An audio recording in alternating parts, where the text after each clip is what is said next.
నమో వెంకటేశాయ. ఆధ్యాత్మిక విశేషాలకు స్వాగతం. ముందుగా ప్రధానాంశాలు. పుష్కర భక్తులకు తిరుమల శ్రీవారి కానుక. విజయవాడలో సిద్ధమవుతున్న నమూనా ఆలయం.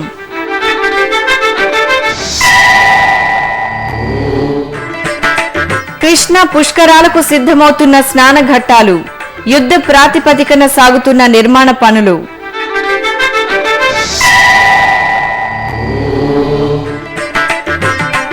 మహాపూర్ణాహుతితో ముగిసిన పవిత్రోత్సవాలు.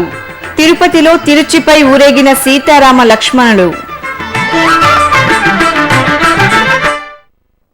కృష్ణ పుష్కరాలకు తిరుమల శ్రీవారి నమూనా ఆలయం సిద్ధమవుతోంది. విజయవాడలోని PWD మైదానంలో ఏర్పాటు చేస్తున్న ఈ ఆలయ నిర్మాణం తుది దశకు చేరుకుంది. విశాలమైన ప్రాంగణంలో TTD తరహా నిర్మాణ విలువలతో రూపొందుతున్న ఈ ఆలయం కృష్ణ పుష్కర భక్తులకు ఓ మధురానుభూతిని పంచనుంది. శ్రీవారి నమూనా ఆలయం శరవేగంగా రూపొందుతోంది. కృష్ణ పుష్కర భక్తులకు ఆధ్యాత్మిక అనుభూతులను, శ్రీవారి దర్శన భాగ్య పరవశాన్ని పంచేందుకు ఈ నమూనా ఆలయం అద్భుతంగా రూపుదిద్దుకుంటోంది. ఇప్పటికే ఆలయ ప్రహరీ నిర్మాణం పూర్తయింది. అలాగే రాజగోపురం కనువిందు చేస్తోంది.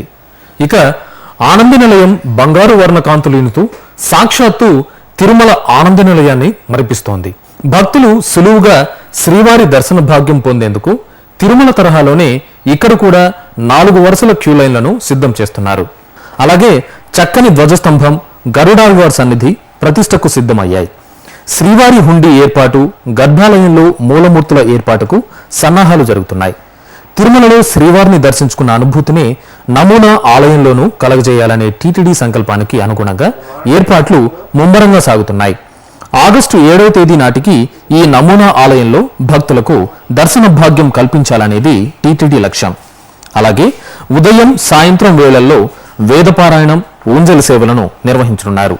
అలాగే ఆలయ ప్రాంగణంలో శ్రీవారి వైభవాన్ని తెలిపేలా ప్రదర్శనశాలను ఏర్పాటు చేయనున్నారు. దీంతో పాటు TTD పుస్తక ప్రదర్శనశాల, ఛాయాచిత్ర ప్రదర్శన, ఉద్యానవన విభాగ ప్రదర్శన భక్తులకు కనువిందు చేయనున్నాయి. ఇక తిరుమల తిరుపతి దేవస్థానం శ్రీవారి నమూనా ఆలయంతో పాటు శ్రీకాకుళం శ్రీ మహావిష్ణువు ఆలయం, అమరావతిలోని బుద్ధ విగ్రహం వద్ద ధార్మిక, ఆధ్యాత్మిక కార్యక్రమాలను ఏర్పాటు చేయనుంది. దీంతో పాటు అలంపూర్లోనూ TTD ధార్మిక కార్యక్రమాలు కొనసాగనున్నాయి. కృష్ణా పుష్కరాలకు తరలివచ్చే భక్తులకు 1,00,000 మందికి అన్నప్రసాదాల పంపిణీ చేయడానికి TTD ఏర్పాట్లు చేసింది.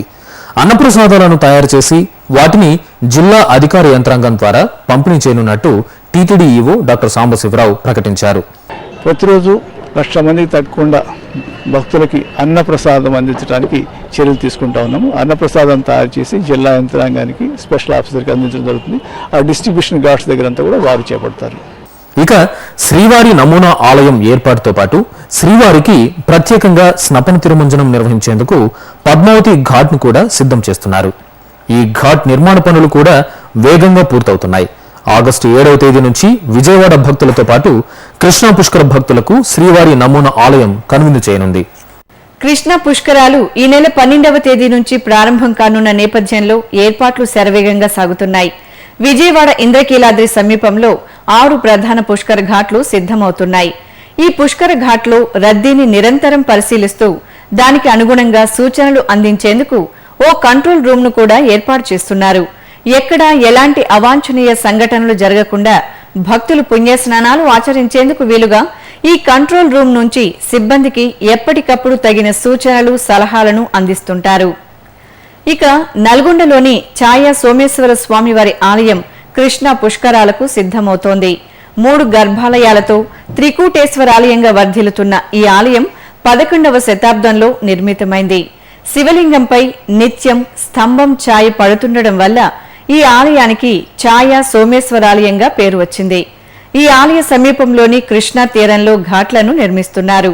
అలాగే ఆలయంలోని కోనేరును ఆధునీకరిస్తున్నారు.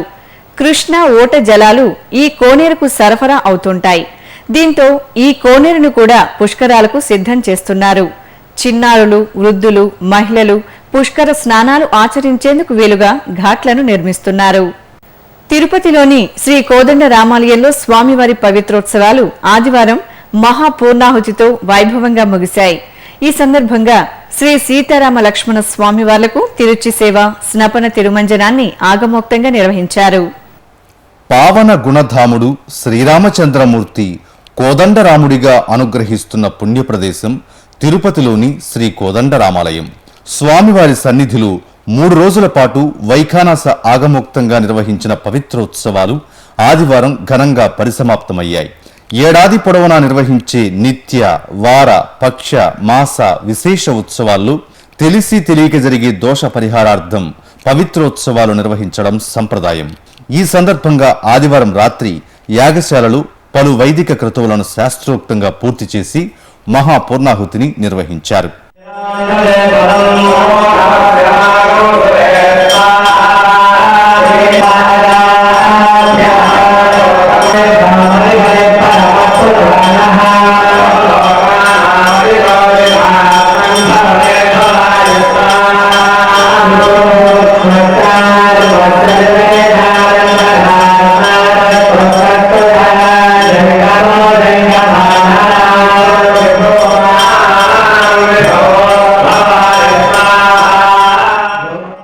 అంతకుముందు శ్రీ సీతారామ లక్ష్మణుల ఉత్సవాలను ప్రత్యేక అలంకరణలో కొలువుదీర్చి తిరుచి సేవను మనోహరంగా జరిపారు. ఆలయ మాడవీధుల్లో మేళతాళాలు, మంగళ వాయిద్యాల మధ్య నేత్ర పర్వంగా సాగిన తిరుచి సేవలో భక్తులు ఉత్సాహంగా పాల్గొన్నారు. హైదరాబాద్లోని లిబర్టీ బాలాజీ నిలయంలో టీటీడీ ఆధ్వర్యంలో వారం రోజుల పాటు వైభవంగా కొనసాగుతున్న స్వాధ్యాయ జ్ఞాన యజ్ఞం ఘనంగా ముగిసింది. ఈ సందర్భంగా నిర్వహించిన మహాపూర్ణాహుతిలో పుష్పగిరి పీఠాధిపతి అభినవ ఉద్దండ శ్రీ విద్యాశంకర భారతీ స్వామి పాల్గొన్నారు.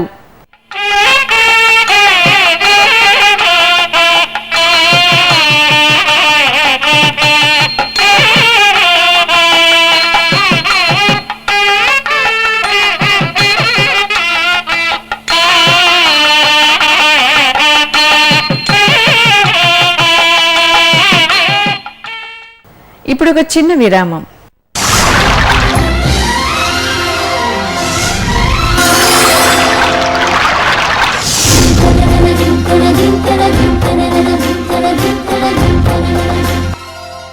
కృష్ణమ్మ అపూర్వ జలరాశుల ప్రవాహం, 4 రాష్ట్రాల ప్రజలకు ప్రాణాధారం.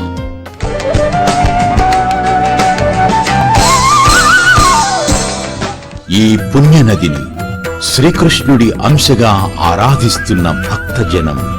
తీరంలోని ప్రతి క్షేత్రం పవిత్రం, మహిమాన్వితం, తేజో విరాజితం. పుష్కరాద్యాని తీర్థాని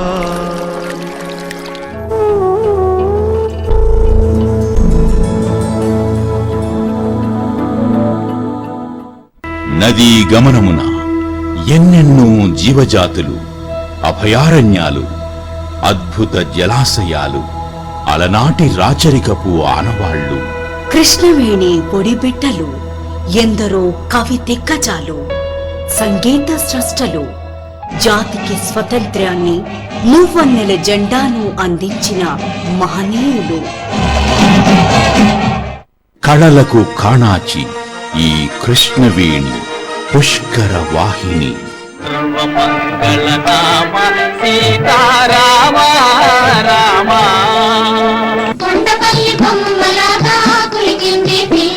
కృష్ణవేణి నది సోయగం అపరూపం. కృష్ణా తీర క్షేత్ర మాహాత్మ్యం ఆచంద్ర తారార్కం. పుష్కర శోభను ప్రత్యేక కార్యక్రమాల కదంబంగా మీకందించేందుకు ముందుగా సన్నద్ధమవుతున్నది మీ శ్రీ వెంకటేశ్వర భక్తి ఛానల్. కృష్ణా తీరంలోని ప్రసిద్ధ ఆలయాలపై ప్రత్యేక కథనాలు ప్రతిరోజు ఉదయం 9:30 మరియు రాత్రి 9 గంటలకు, తిరిగి రాత్రి 10:30 మరియు రాత్రి 12 సోమవారం నుండి శుక్రవారం వరకు ప్రతిరోజు రాత్రి 9:30 కృష్ణా తీరంలో వెళ్లి విరిసిన కళారూపాలపై డాక్యుమెంటరీ కార్యక్రమాలు మీ శ్రీ వెంకటేశ్వర భక్తి ఛానల్లో. ఆధ్యాత్మిక విశేషాలకు తిరిగి స్వాగతం. పావన గోదావరి నది అంత్య పుష్కరాలు ఆదివారం వైభవంగా ప్రారంభమయ్యాయి. భక్తులు నదీమ తల్లికి ప్రత్యేక పూజలు జరిపి సారెను సమర్పించి పుష్కర స్నానాలు ఆచరించారు. జూలై 31వ తేదీ నుంచి ఆగస్టు 11వ తేదీ వరకు సాగే ఈ పుష్కరాల్లో భక్తులు వేలాదిగా తరలివచ్చి పుణ్యస్నానాలు ఆచరించనున్నారు. ఈ నేపథ్యంలో ఉభయ తెలుగు రాష్ట్రాల్లోని ప్రసిద్ధ పుణ్యక్షేత్రాల్లోని గోదావరి తీరాల్లో అధికారులు ప్రత్యేక ఏర్పాట్లు చేశారు. ఆ విశేషాల సమాహారం మీకోసం. కరీంనగర్ జిల్లాలోని కాళేశ్వరంలో గోదావరి నది అంత్య పుష్కరాలు ప్రారంభమయ్యాయి. ఈ నెల 11వ తేదీ వరకు అంత్య పుష్కరాలు జరగనున్నాయి. ఇందుకోసం నదీ తీరాన ఉన్న కాళేశ్వర ఆలయంలో ఏర్పాట్లు పూర్తయ్యాయి. అంత్య పుష్కరాల్లో పుణ్యస్నానాలు ఆచరించేందుకు తరలివచ్చే వేలాది మంది భక్తుల కోసం నిర్వాహకులు తగిన సన్నాహాలు చేశారు. ఈ పుష్కరాల్లో పుణ్య స్నానాలతో పాటు పితృతర్పణాలు జరుపుకుంటారు.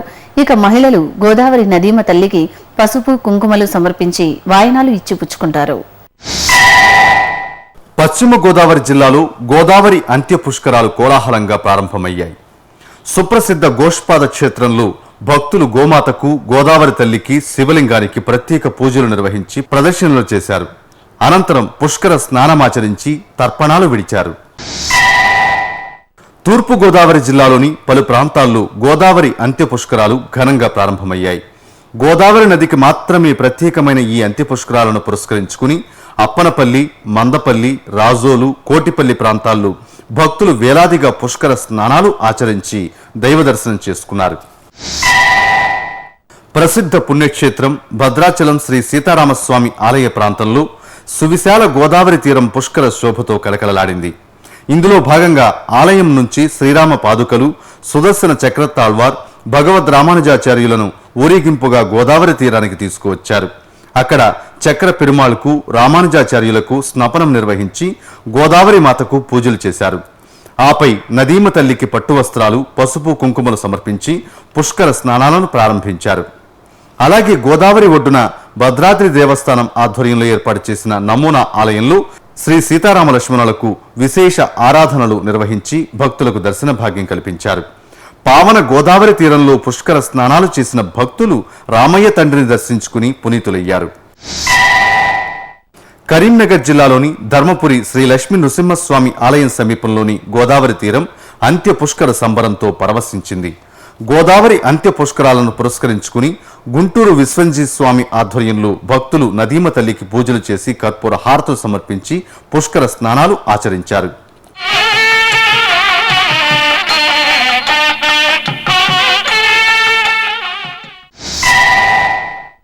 ఆదిలాబాద్లోని సుప్రసిద్ధ పుణ్యక్షేత్రం బాసర శ్రీ జ్ఞాన సరస్వతీదేవి ఆలయం అంత్య పుష్కర భక్తులతో కోలాహలంగా కనిపించింది. తెలంగాణ రాష్ట్ర దేవాదాయ శాఖ మంత్రి ఇంద్రకరణ్ రెడ్డి దంపతులు గోదావరి నదికి ప్రత్యేక పూజలు చేసి తొలి స్నానం చేశారు. అనంతరం వేలాదిగా తరలివచ్చిన భక్తులు నిష్ఠగా పుష్కర స్నానం చేసి చదువుల తల్లి ఆశీస్సులు అందుకున్నారు. శ్రీకాళహస్తీశ్వర స్వామి దేవస్థానంలో ఆడి కృత్తిక బ్రహ్మోత్సవాలు కనుల పండుగ జరుగుతున్నాయి. ఈ ఉత్సవాల్లో భాగంగా పార్వేట ఉత్సవాన్ని ఉత్సాహభరితంగా నిర్వహించారు. శ్రీ వల్లి దేవసేన సమేత శ్రీ సుబ్రహ్మణ్య స్వామి వారిని సర్వాంగ శోభితంగా అలంకరించి చప్పరంపై వేంచేపు చేశారు.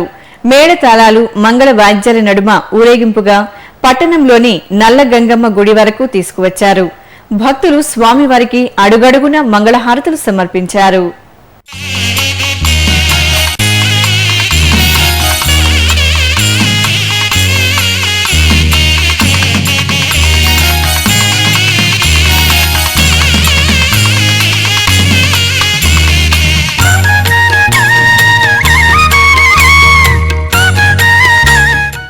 చిత్తూరు జిల్లా గంగాధర నెల్లూరు మండలం ఎట్టిరి కొండపై కొలువైన శ్రీ వల్లి దేవసేన సమేత శ్రీ సుబ్రహ్మణ్య స్వామి వారి కళ్యాణోత్సవం నేత్రపర్వంగా నిర్వహించారు. ఆలయంలో జరుగుతున్న ఆడి బ్రహ్మోత్సవాల్లో భాగంగా నిర్వహించిన శరవణ భౌని కళ్యాణం భక్తులకు పరవశాన్ని అందించింది. కలశ స్థాపన, పుణ్యాహవాచనం, గణపతి పూజ చేసి పూర్ణాహుతి సమర్పించాక రక్షాబంధనం, యజ్ఞోపవీత ధారణ, మాంగళ్య పూజ, మాంగళ్య ధారణను శాస్త్రోక్తంగా జరిపి కుంభ, కర్పూర హారతులు సమర్పించారు.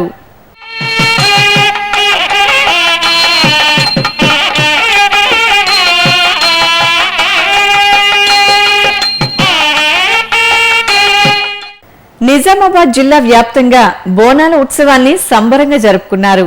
ఊరు వాడ చల్లని తల్లికి బోనాలు సమర్పించుకుని మొక్కులు తీర్చుకున్నారు.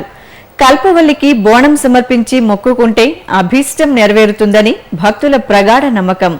ఈ సందర్భంగా చక్కగా అలంకరించిన బోనాన్ని శిరస్సుపై ధరించి ఊరేగింపుగా ఆలయానికి చేరుకుని అమ్మవారికి సమర్పించారు. కర్నూలు జిల్లా నంద్యాలలోని రామాలయం అనుబంధంగా అలరారుతున్న శ్రీ కాశీ విశాలాక్షి అమ్మవారి ఆలయంలో శాకంబరి ఉత్సవాలు జరిగాయి. లోక పావనికి ప్రత్యేక పూజలు చేసి రకరకాల శాఖలతో అలంకరించారు. అలాగే ఆలయ ప్రాంగణాన్ని కూడా ఆకుకూరలు కూరగాయలతో చక్కగా అలంకరించి అమ్మలగన్న అమ్మకు నీరాజనాలు సమర్పించారు. ప్రకాశం జిల్లా పెళ్లూరులోని గంగమ్మ పోలేరమ్మ ఆలయాల్లో కొలువు జరిగింది. ఈ సందర్భంగా గ్రామ దేవతలకు ప్రత్యేక పూజలు జరిగాయి. చల్లని తల్లి నామస్మరణలు చేస్తూ భక్తులు ఆలయ ప్రాంగణంలో పొంగళ్లు పెట్టి అమ్మవారికి భక్తి శ్రద్ధలతో సమర్పించారు. జంట నగరాలు బోనాల సందడితో కనువిందు చేశాయి. ఎటు చూసినా భక్తజనమే. బోనాలతో ఆలయాలకు భక్తిగా తరలివచ్చి అమ్మను దర్శించుకొని తరించారు. ఇటు పాత బస్తీలోని చారిత్రక ఆలయాలతో పాటు అటు సికింద్రాబాద్లోని పలు ఆలయాలకు భక్తులు భారీగా తరలివచ్చారు. ఆ విశేషాల సమాహారాన్ని వీక్షించండి.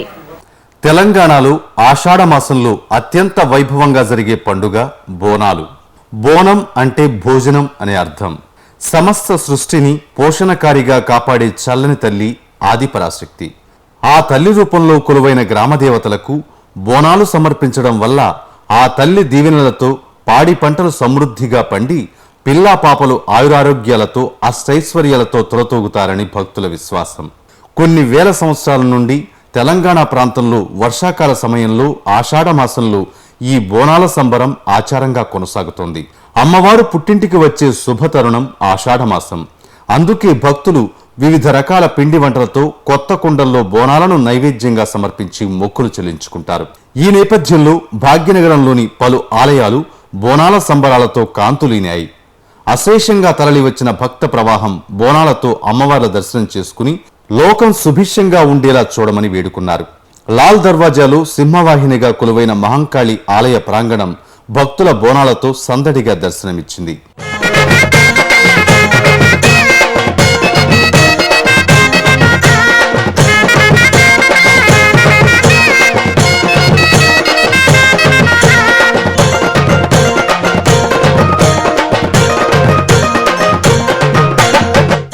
ఇక మీర్ ఆలం మండి అక్కన్న మాదన్న మహంకాళి ఆలయం, కార్వాన్ దర్బార్ మైసమ్మ ఆలయాల్లో సర్వాంగ శోభితంగా కొలువైన అమ్మవార్ల దర్శనానికి భక్తులు బారులు తీరారు. ఇక జంట నగరాల్లోని మాసబ్ ట్యాంక్, మెహదీపట్నం, జియాగూడ, పురాణపూల్, బేలా తదితర ప్రాంతాల్లోని గ్రామదేవతల ఆలయ పరిసరాల్లో బోనాల సంబరాలు అంబరాన్నంటాయి. త్రిశక్తి స్వరూపిణి, మంగళ ప్రదాయిని, సకల సృష్టిని తన కరుణా తరంగాలతో శాసించే ఆదిశక్తికి బోనాలు సమర్పించి భక్తి ప్రపత్తులతో సేవించిన భాగ్యనగర వాసులు ఆధ్యాత్మిక పారవస్యంలో ఓలలాడారు. జగన్నాథుడి రథయాత్ర జరిగే ప్రదేశాలు సుభిక్షంగా ఉంటాయని పురాణోక్తి. ఈ నేపథ్యంలో తిరుపతి మంగళం క్వార్టర్స్ లోని శ్రీరామ మందిరం పరిసర ప్రాంతాలు జగన్నాథుడి నామస్మరణలతో మారుమ్రోగాయి. ఆదివారం ఇస్కాన్ ఆధ్వర్యంలో కనుల పండుగగా సాగిన రథయాత్రలో భక్తులు ఉత్సాహంగా పాల్గొన్నారు. ముందుగా బలరామ, సుభద్రాదేవి, జగన్నాథ స్వామివార్లను విశేషంగా అలంకరించి రథంపై వేంచేపు చేశారు. అనంతరం కర్పూర హారతులు సమర్పించి మేళతాళాలు, మంగళ వాయిద్యాల మధ్య స్వామివారి రథయాత్ర మనోహరంగా సాగింది.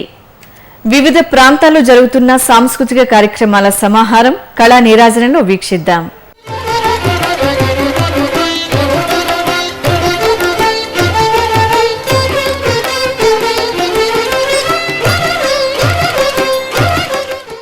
తిరుమల నాద నీరాజనం వేదికపై ఆదివారం సాయంత్రం అమెరికాకి చెందిన టీ లాస్య బృందం ప్రదర్శించిన కూచిపూడి నృత్యం భక్తులను అలరించింది.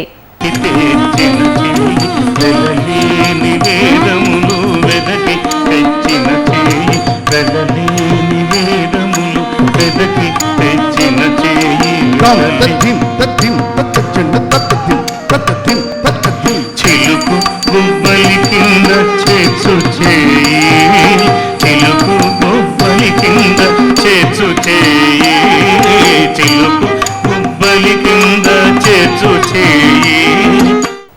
భాగ్యనగరంలోని రవీంద్ర భారతి కళా వేదికపై బెంగాల్ సమితి 75వ వార్షికోత్సవాలు ఘనంగా ప్రారంభమయ్యాయి. ఈ సందర్భంగా నిర్వహించిన బెంగాలీ సంప్రదాయ కళా ప్రదర్శనలు వీక్షకుల మనసు చూరగొన్నాయి. జంట నగరాల్లో స్థిరపడ్డ బెంగాల్ రాష్ట్ర వాసులు విశేషంగా ఈ కార్యక్రమాల్లో పాల్గొన్నారు.